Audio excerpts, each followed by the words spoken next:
Sa Good Vibes, madamo sang magagmay nga mga negosyante ang nagpanginyawat nga makabaligya sagwa sa mga polling centers. Nalakip na diri ang magpamilya nga nagbaligya sing ila bersyon sang takoyaki ball sa tag na 10 ka pesos. Yaring report ni Nico Delfin.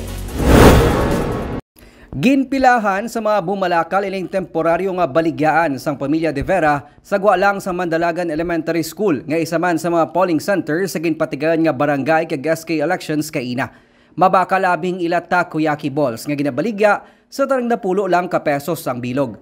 Ang takoyaki sa ka-Japanese snack nga kalabanan himo sa fried octopus kag seafood. Pero ang lokal nga bersyon sang pamilya de Vera, takoyaki balls nga himo sa butter, ham kag cheese. Not everybody loves seafood. Kasi ano gani allergy. Akay common no seafood ang ginabutang.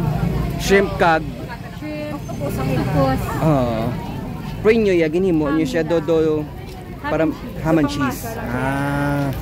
Tungod wala man sang klase nangan kaupod ni Johanna ang abyan nga si Doxy Kawaling, kagamay nga si Garrick de Vera sa pagluto sang takoyaki sa guasang polling center.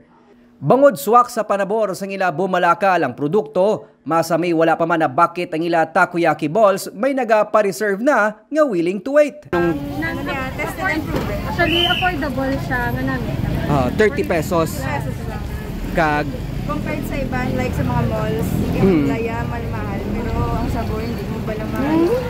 Si Garrick anay empleyado sang TV network. Nangin job order worker man siya sang syudad, tubtob nga napaminsaran nga magnegosyo kaupod sa ila mga kabataan. Okay man lang. Ginan siya, okay. Ginang negosyo. Ang pala niya mo, do ka rin lang niya sa lugar lang niya. Kung sa mga downtown, ito medyo malmalan na. Kung may plano ka mo nga daw i-branch out, do ka mo na? Sa uli. Sa uli. Kung magdako-dako lagid. Kung mga kabataan mo nagaling no?